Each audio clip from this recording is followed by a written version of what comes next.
Hello वांगशंग lovers, welcome and welcome back to my channel. Actually video start करने से पहले मुझे आपसे कुछ कहना था। अगर आपको मेरा एक्सप्लेनेशन थोड़ा स्लो लगता है तो आप वीडियो की स्पीड बढ़ाकर सुन सकते हैं। सो आज मैं आपके लिए आई वॉन्ट योर ब्लड का 9वां पार्ट लेके आई हूँ। सो लास्ट पार्ट में हमने देखा था कि वांगजी विंग को देखकर गुस्सा हो गया था और विंग कहता है, वांगजी मैं अभी बहुत बड़े ट्रबल में हूँ, क्या हम थोड़ी देर में बात कर सकते हैं? तभी वेंचिंग कहती है, यू ब्लडी बास्टर्ड, तुम किससे बात कर रहे हो? मैंने कहा ना मुझे सोना है, तुम्हें समझ नहीं आ रहा? विंग वांगजी से कहते हैं कल बात करते हैं और वो जल्दी से फ़ोन काट देते हैं। वांगजी का गुस्सा 7वें आसमान में था। वो सोच रहा था विंग किसी लड़की के साथ है। उसे इतना गुस्सा आ रहा था, अगर अभी विंग उसके सामने होता तो उसकी जान ही ले लेता। विंग बड़ी मुश्किल से वेंचिंग को उसके अपार्टमेंट तक लाया था। क्लॉक टावर से वेंचिंग के अपार्टमेंट तक आने में विंग को 20 मिनट लग गए थे। इस बीच विंग का फ़ोन कंटिन्यू रिंग कर रहा था। जैसे ही विंग अपार्टमेंट के अंदर पहुंचा तब जाकर उसने वांगजी का कॉल रिसीव किया। जैसे ही उसने हेलो बोला, वांगजी वहाँ से गुस्से में चिल्लाते हुए कहता है, तुम किसके साथ हो? अभी तो तुम कह रहे थे तुम मुझे पसंद करते हो, लेकिन अब तुम किसी और के साथ हो।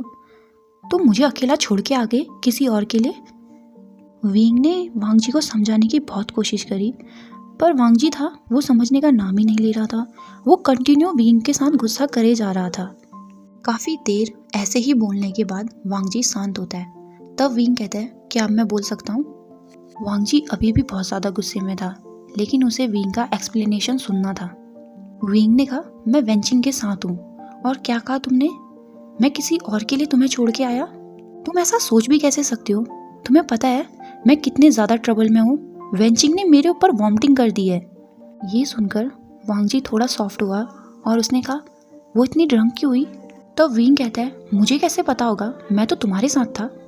वो कहता है, कुछ देर पहले वेंचिंग का कॉल आया था, वो रो रही थी। उसने बताया कि उसकी और जियान चैंग की फाइट हो गई है। मैं उसे घर लेके आ गया, पर वो अभी भी वॉमिटिंग कर रही है। क्या तुम्हें उसकी आवाज़ सुनाई दे रही है? वांगजी कहता है विंग वरीड आवाज़ में कहता है, क्या तुम्हें पता है मैं उसका नशा कैसे कम कर सकता हूँ? वांगजी कहता है, मेडिसिन तो तुम्हारे पास होंगी नहीं, एक काम करो, उसे थोड़ा नींबू पानी बना के दे दो, जिससे उसे थोड़ा अच्छा फील होगा। विंग ओके कहकर फ़ोन कट कर देता है।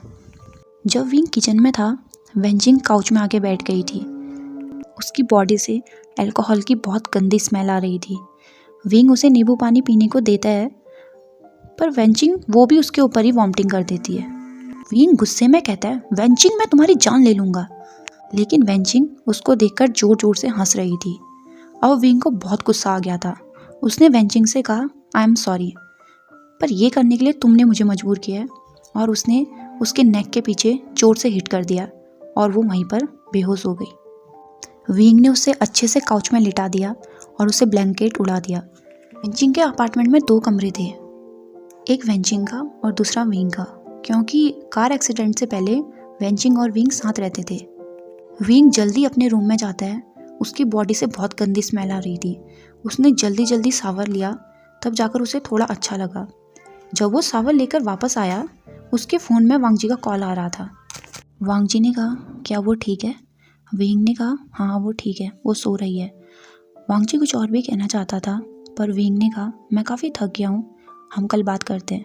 इतना कहकर उसने कॉल को कट कर दिया। वो उसी टाइम पर शावर लेके आया था।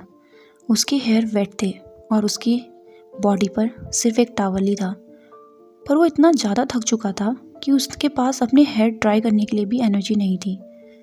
वो आंखें बंद करके वांगजी के बारे में ही सोच रहा था।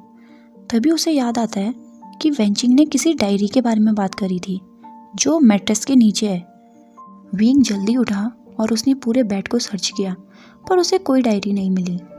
लेकिन उसने जैसे पिलो को हटाया तो वहाँ पर एक डायरी थी। विंग के दिमाग में बहुत सारे क्वेश्चन थे जिसके आंसर उसे चाहिए थे, लेकिन सबसे बड़ा सवाल ये था कि क्या उसकी बॉडी का ओनर वांगजी को 6 साल पहले से प्यार करता है? विंग ने जब डायरी खोली, उसमें एक लेटर था। उसमें लिखा था, हाय, ये लेटर मैं तुम्हारे लिए छोड़ रहा हूँ G5। मुझे पता है तुम मेरे बारे में जानने के लिए बहुत ज़्यादा डेस्परेट हो। अब तुम्हें इतना तो पता चल ही गया होगा कि मेरी लाइफ इतनी ईजी नहीं है जितनी होनी चाहिए थी।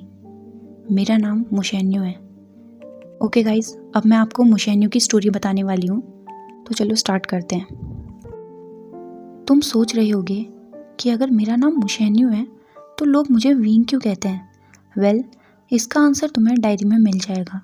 और एक और बात, मैं जो तुमसे कहना चाहता हूँ ये मत भूलना कि ये मेरी बॉडी है, इसलिए मेरी बॉडी के साथ कुछ गलत मत करना, समझ गए। वींग ये पढ़ते ही रुक गया और अपनी नोज रफ करते हुए कहता है, इसका क्या मतलब है, मैं क्या करूँगा तुम्हारी बॉडी के साथ। और वो डायरी को पढ़ना स्टार्ट करता है। ये डायरी मुशेन्यू ने अपनी मॉम की डेथ के 1 महीने बाद से लिखनी शुरू करी थी। उसमें सबसे पहले लिखा था, आज मेरी मॉम की डेथ को 1 महीना हो गया है। इस 1 महीने में बहुत कुछ बदल गया। मैं अब अपने डैड के साथ नहीं रहता क्योंकि वो मुझे और मेरी मॉम को प्यार नहीं करते। वो नहीं चाहते कि मैं अब उनके साथ रहूं। उन्होंने मेरा स्कूल चेंज करवा दिया।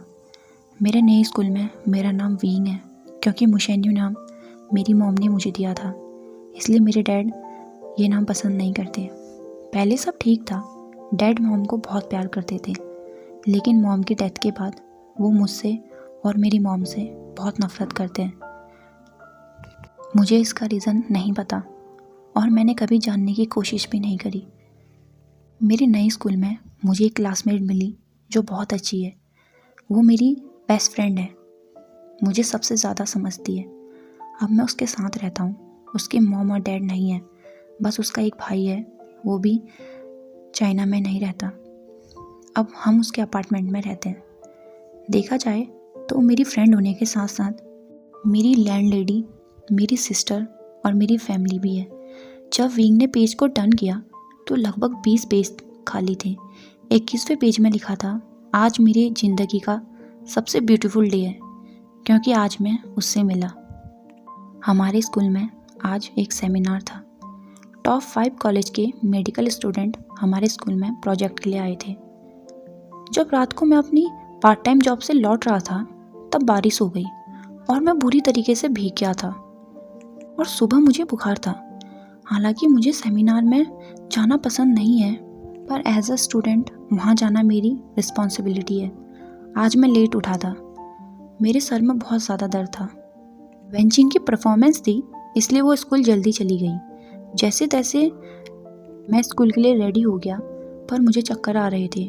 मैंने कुछ खाया भी नहीं था। जैसे हम स्कूल पर पहुँचे, सीनियर्स ने चेयर को असेंबली हॉल में ले जाने को कहा। मुझे चक्कर आ रहे थे और वो चेयर काफ़ी भारी थी। जैसे ही मैं गिरने वाला था, पीछे से मुझे किसी ने पकड़ लिया।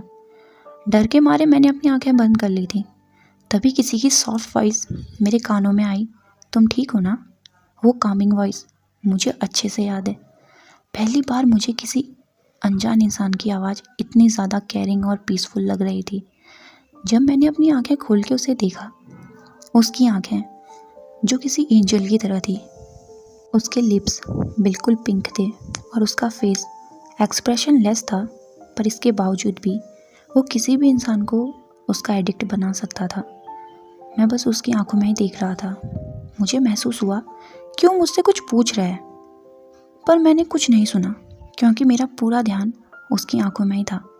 मेरी आंखों से आंसू आने लगे थे, पर मैं अपनी आंखें नहीं झपकाना चाहता था क्योंकि मुझे डर था कहीं वो इंसान गायब ना हो जाए। तभी मुझे रियलाइज़ हुआ कि वो ऑकवर्ड फील कर रहा है, इसलिए मैं उससे दूर हट गया।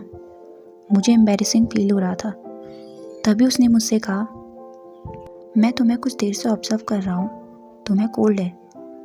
उसने अपनी पॉकेट से एक मेडिसिन निकाली और मुझे दे दी।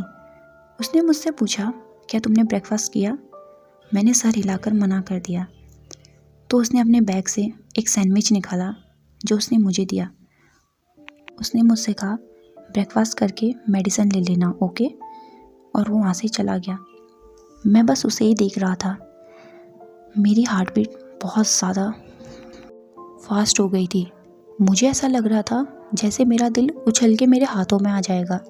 तभी मेरा नोज़ी फ्रेंड वहाँ पे आ गया, नी होशियान। उसने मुझसे कहा, ये काफ़ी हॉट है ना।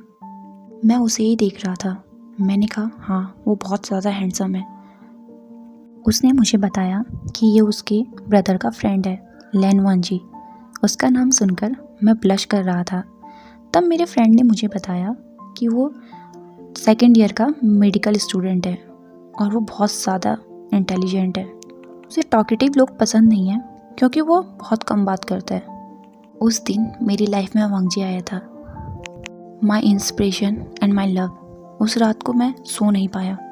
मैं जितना भी अपनी आंखें बंद करने की कोशिश करता, मेरे सामने बस उसका ही चेहरा आ रहा था। वो मेरी ज़िंदगी का एक ऐसा हिस्सा है जिसने हमेशा मुझे खुशी दी है। उसी की वजह से मैं मेडिकल स्टूडेंट बना। अब मैं रोज़ सुबह 5 बजे स्कूल के लिए रेडी होकर निकल जाया करता था और उसके कॉलेज के सामने उसका वेट किया करता था। वो ब्लैक कार से उतरता था। वो बिना इधर उधर देखे सीधे कॉलेज के अंदर चला जाता था और मैं सिर्फ उसे ही देखा करता था। उसे 2 मिनट देखने के लिए मुझे उसके कॉलेज के सामने 3 घंटे ठंड में खड़ा रहना पड़ता था। इस बीच में कई बार बीमार भी पड़ा, पर मुझे इस बात का कोई फ़र्क नहीं पड़ता क्योंकि वो मेरी मेडिसिन थी। इतना पढ़कर विंग रुक जाता है और वो कहता है ये कितना बड़ा स्टूपिड है, और विंग फिर से पढ़ना स्टार्ट करता है। ऐसा करते करते अब लगभग 3 साल हो गए थे। इन 3 सालों में शायद ही कोई ऐसा दिन रहा होगा जब मैं उसे देखने नहीं गया। अब वो ग्रेजुएट हो गया था और अपनी आगे की पढ़ाई के लिए अमेरिका चले गया। इन 2 सालों में मैंने भी मेडिकल कॉलेज में एडमिशन ले लिया था। यूशान, वो भी चाइना से बाहर शिफ्ट हो गया। वेंचिंग ने आर्ट्स लिया और वो परफ्यूम का बिजनेस करने लगी। अब वेनिंग भी हमारे साथ रहने लगा था। मैं इन दिनों बहुत ज़्यादा मेहनत किया करता था, अपना एक भी मिनट बर्बाद नहीं करता था। पार्ट टाइम जॉब और स्टडी, इन दोनों कामों में ही मेरे 2 साल बीत गए। मैं बस वांगजी के लायक बनना चाहता था। इन 2 सालों में मैं बहुत ज़्यादा बिजी रहा। वांगजी सोशल मीडिया में भी एक्टिव नहीं रहता था। लकीली मेरे पास उसकी बहुत सारी फ़ोटो थी जो मैंने पहले क्लिक करी थी, और ऐसे ही 2 साल बीत गए। एक दिन जब मैं अपनी पार्ट टाइम जॉब से वापस आ रहा था, मैंने वांगजी को देखा। वो किसी लड़की के साथ था। जब मैंने उसका पीछा किया तब मुझे पता चला कि वो उसकी गर्लफ्रेंड है। उन्हें साथ देखकर मैं बता नहीं सकता कि मुझे कितना पेन हुआ था। इतना शायद मैंने कभी फील किया हो। उस दिन पहली बार मैंने अल्कोहल ट्राई करी थी। मैं बार में जाकर बहुत ज़्यादा ड्रिंक कर रहा था, इतना कि मैं वहीं नॉकआउट हो गया। दूसरे दिन जब मुझे होश आया, मेरा सर बहुत दर्द कर रहा था और मैं अपने बेड में था। मेरे बगल में वेंचिंग बैठी थी जो मुझे बहुत गुस्से से देख रही थी। तब मुझे पता चला बारटेंडर ने मेरे फ़ोन से उसको कॉल किया था और वो मुझे घर लेके आई थी। वेंचिंग को पता था कि मैं वांगजी को पसंद करता हूँ, पर उसने मुझसे कभी नहीं पूछा और ना ही उसने मुझसे ये पूछा कि मैं इतना ड्रंक क्यों हुआ, क्योंकि वो मुझे समझती थी मुझसे ज़्यादा। मॉम के जाने के बाद वो मेरी पूरी फैमिली थी। यूनिवर्सिटी में मेरे फाइनल एग्ज़ाम चल रहे थे, पर मैंने उन्हें स्किप कर दिया। मैं लगभग 1 महीने तक अपने रूम से बाहर नहीं निकला। वेंचिंग मुझे समझाने के लिए रूम में आती थी, पर मैं चुप रहता था और मैं सेकंड एग्ज़ाम में फ़ेल हो गया था। लेकिन मुझे इस बात का कोई भी अफसोस नहीं था, क्योंकि वांगजी, जिसकी वजह से मैंने मेडिकल लिया था, अब वो किसी और के साथ था और मेरा दिल पूरी तरीके से टूट चुका था। कॉलेज से मेरे डैड को कॉल आया। उन्हें पता चल गया था कि मैं मेडिकल एग्ज़ाम में फ़ेल हो गया हूँ, इसलिए उन्होंने मुझे अपने मेंशन में बुलाया। जब मैं वहाँ पहुँचा, वो अपनी वाइफ के साथ थे। उन्होंने गुस्से में मुझसे और मेरी मॉम से बहुत कुछ कहा जो उन्होंने नहीं कहना चाहिए था। एटलीस्ट मेरी मॉम के बारे में तो नहीं, वो तो अभी इस दुनिया में भी नहीं थी। फिर उन्होंने मुझसे कहा कि हमने तुम्हें यहाँ इसलिए बुलाया है क्योंकि हम तुम्हारी मॉम का सामान बाहर फेंकने वाले थे। अगर तुम्हें उसका कुछ सामान चाहिए तो तुम यहाँ से लेकर दफ़ा हो जाओ। मुझे पता था वो मेरी मॉम से प्यार नहीं करते, लेकिन आज मुझे इस बात का एहसास हो गया था कि वो हमसे बहुत ज़्यादा नफरत करते हैं। मैं मॉम के रूम में गया। उस रूम को देखकर ऐसा लग रहा था मॉम की डेथ के बाद उस रूम में कोई भी नहीं आया हो। मेरी मॉम की रूम की हालत बहुत ज़्यादा ख़राब थी। हेलो वांगशंग lovers, welcome and welcome back to my channel. Actually video start करने से पहले मुझे आपसे कुछ कहना था। अगर आपको मेरा एक्सप्लेनेशन थोड़ा स्लो लगता है